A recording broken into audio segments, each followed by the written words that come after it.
I wouldn't be counseling women. I wouldn't be able to teach my daughter, hey, you need to do this, that. I had to say.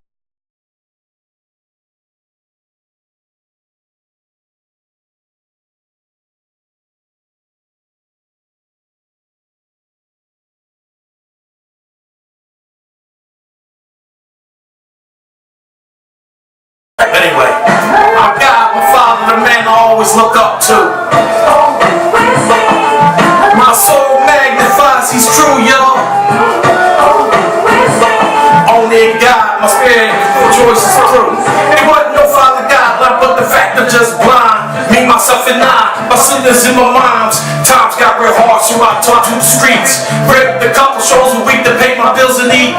Took to the streets, got caught up fast in the crime zone. Says put this mark on, plus my strength is gone. Dying ripped apart, gonna blue eyes to graze. As my pressure raised, take a more gas and grade. Worked as a slave, the devil had me made. From North Philly, the real deal, the way I was raised. The cloud I hung around was life for life. So I guess it's kinda different when I saw the light. That's right, I love you pretty women, lace and tights, but I'm lighting through the word of Christ, kept me from paying the price. He brought me out when my grave was calling, inspired me to give shouts for another morning. Who is he? Hello, and once again, welcome to Sister Share Your Heart. I am your host, Lady Sharina Porche Butler, and I am here with a gentleman who just performed for you, and he is Stacey Bey.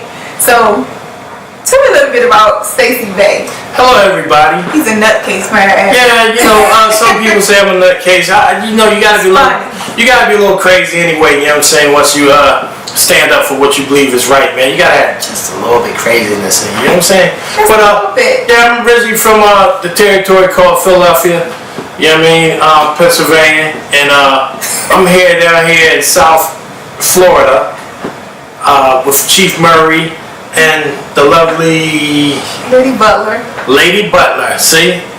You talking to them or you talking to me? Because I thought I was asking you the question. But it's fine. Go ahead. Yeah, but I thought I needed to look at the camera anyway. Well, you can look at us both. So thank you. Yeah, Lady Butler, I'm glad that you have me on the show and taking the time to give me a chance to be heard. You know, the world needs to see how some people work behind the scene, you know.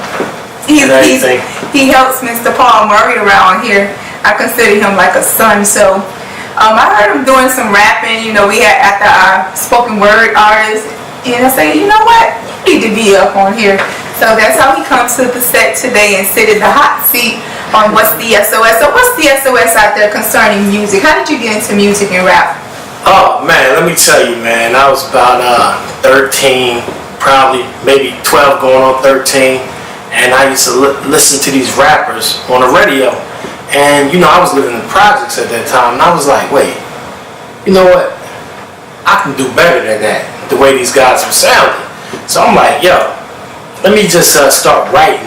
So what happened is basically I start listening to just the beat, the music of the track, and just rapping right over them. I didn't even want to hear what they was talking about, because to me it wasn't nothing. You know, at 12, 13, going on 13, you would think somebody will be easily drawn into what they were talking about, but it wasn't uplifting to me. And you were stating that you have tried to get help with what you're trying to do, so you're looking for someone to help you produce, you know, your rap, because we're all about opportunity on this show. So what is it exactly that you need at this point in your life to help you further your rap? Okay, yeah, like yes. For the most part of it,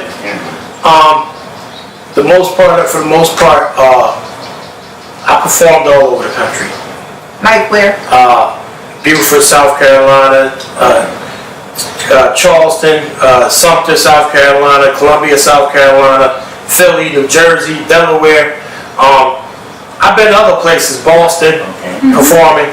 I opened up for people like Biggie, Nas, Biggie at the Red Zone, Nas at the Blue Horizon, AZ at the Blue Horizon, stuff like that. But you know, we're gonna get Mr. Paul Murray, who talking while we interview him, because we can still hear him. Because it's me. Why are you interviewing? He's loud at that. Yeah, at least we can edit this part. But wow. Anyway, so I've been quiet on the set. I've been in and out of the mainstream, but I didn't like what was going on in the mainstream. I was also What was going on in the mainstream? Well, a whole lot of homosexual stuff. Really? Yeah, I was presented. You know, this is a real show, so you tell us what was going on. Yeah. Take us behind the scenes. What you think? I'm making this up? No, you gotta explain. If I was not there, okay. Like what? Okay, for example, right? You know, I used to perform at these talent shows and stuff like that, and I used to do real good. And I guess this dude, I think his name was Ron Prince. No names. Oh, scratch that. Well, this guy from working through the mainstream, he wanted to sign me to a label, right? But when they pulled me to the side, they was like, this guy you rapping with, you know, his name was Man Million. Anyway. Scratch it. The guy that I was rapping with, they was like, you can do bad by yourself. You don't really need this dude. And I was like, you know, well, if you're not taking me, you need to take if you're not taking him, you're not taking me, basically. And we had several other times that we met up, and they had a contract with me. I was like really ready to go, and it was like one time they was like, you know, once you sign this deal, you don't write your rhymes no more. We have writers for that. And then I'm like, what? Man, that don't sound right. You know what I'm saying? People loving me. You know what I'm saying? They like, yeah, well, you know, we got writers that can basically make themselves presentable to the world, different ways. So we have a lot of writers. So how does the homosexuality? I'm about to get there. Oh, okay. Yeah. So after we went through that, and I finally said, okay, you know what, man? Alright, whatever. You know what I'm saying? You know, I just want to get on. So then it came a time where as though me and this dude, you know who you is. If you remember my face, you know who you is. But anyway, he was like, you know, I got it. You are.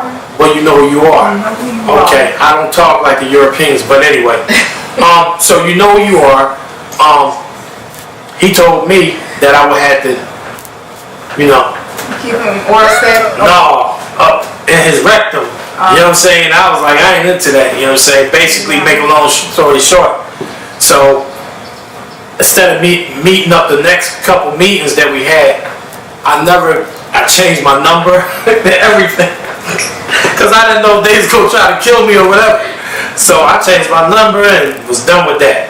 But I've been performing on my own. I used to sneak in Spectrum, stadiums, and all that stuff, and try to just get a little chance to show my showmanship. And you have a video as well as several videos. CDs that they can purchase your music. How do they do that? Well, I was working on a website. The website will be down in 2 days because I got to pay some, you know, fiat. But He's just being real. I'm just keeping 100. Keeping 100, so he needs some money, y'all. So come support the brother. Yeah, so you know, I'm keeping 100. You know, so